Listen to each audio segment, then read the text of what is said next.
Yeah, it's hard to tell today because we didn't do anything full speed today, but he's been improving every day.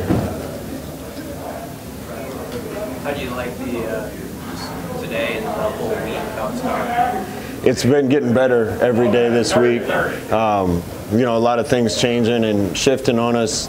I thought Monday and Tuesday were okay. It got way better Wednesday, and it was dialed in today. So I feel good about where we are. We got to play a physical game. We got to be tough up front on both sides. We got to not make the mistakes that get ourselves beat, and they took a big step toward that today. If you could call on Andrew, what have you seen out of him this week and how he's looked? He's looked great. Yeah, he looked really good when he came in. That was a tough situation he came into the other day, and he operated well. He got us down through a pass that probably should have won us the game, and then got us down in striking distance to win the game again a second time. So if it's him, we're gonna run our offense. And when he's had his opportunities, looked really good. I know you've been around him for a while, obviously, but as he gets a lot of reps this week, have you learned even maybe a little bit more about what he does best or what Everything we want to do with our offense, he does pretty well. The key for him, I think, is getting reps. When he was getting equal reps to the other two guys in camp, he was right in the mix with those guys. It's a shame we weren't able to get him more reps through the end of camp and everything, but with added reps this week, he was reminding me why he was at least in the conversation at the beginning of camp and through spring ball. With special teams, Javon said the other day it was just some little detail items here and there. Is that kind of what you saw when you look back at some of the flags and stuff that happened in that game? Yeah, little detail items in every phase of our game, trying to get guys to understand that little things lead to big things.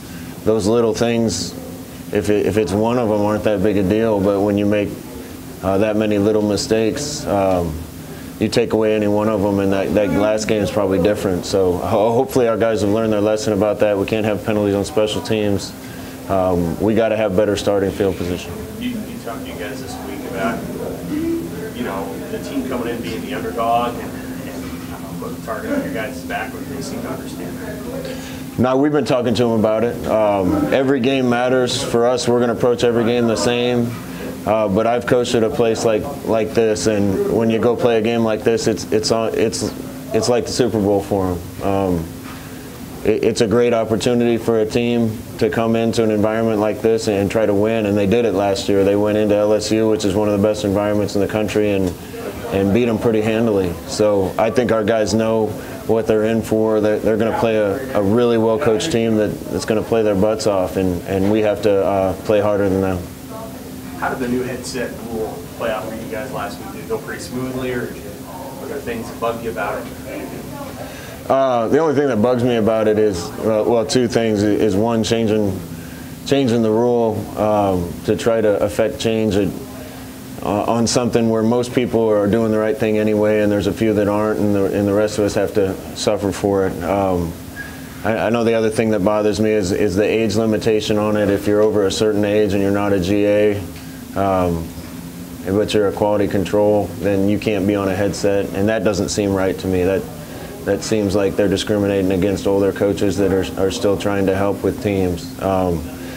It didn't really affect us during the game, so we'll deal with it just fine. I'm just not sure that's the right way to curtail staff size.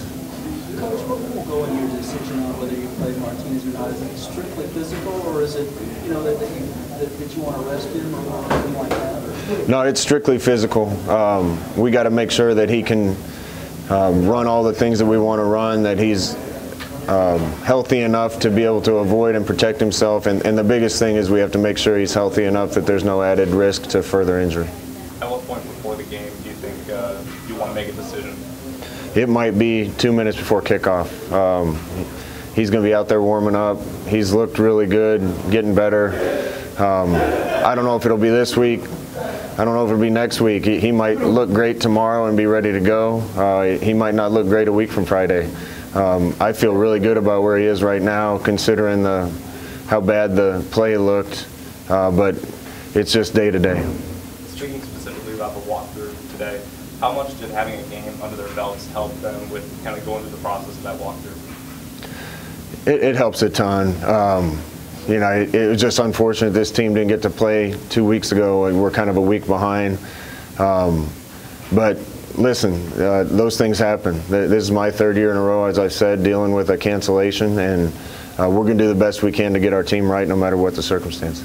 Troy was saying you guys put a little extra emphasis on ball security drills this week to try to cut back on the fumbles. How'd you like the way the backs responded? Yeah, it's hard to say we put more emphasis on it because we've been emphasizing it a lot, but sometimes kids don't really believe you how important something is until they see it happen. And I think the whole team now understands that, among other things, coughing 2 balls up is part of what got us beat.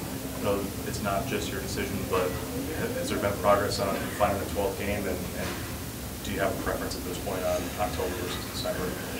You know, I don't want to schedule a game for December because I think we're going to have a chance to be in the championship game. And scheduling a game in December, I don't want our kids thinking we're not going to be in the championship. We need to be in the championship game. So that leaves us October. It's not ideal to play 12 straight weeks. They don't really do that in the NFL. But if that's the hand we're dealt, so be it. These kids have practiced hard enough and worked hard enough. They deserve to have a full slate of games in 12 games. So administration's dealing with that, and we'll play whoever they line up for us. I know there's been a lot of people that have talked about it. I wanted to get your thought. I mean, would you consider with UCF sharing bye week? Is that something that you and your staff would feel comfortable with? We'll play whoever they get us to play. I know UCF doesn't have a true bye week. It's a short week the next week. The hardest part for me is if anybody on either team got hurt or anything bad happened to any kid on either team, I'd be brokenhearted. I still love those kids down there that are playing at UCF so much, rooting for them. It'd be a great game. I think it'd be an evenly matched game of 2 really good teams. But personally, I'd cringe a little when our defensive end hit their quarterback, and that's not how you want to go into a game.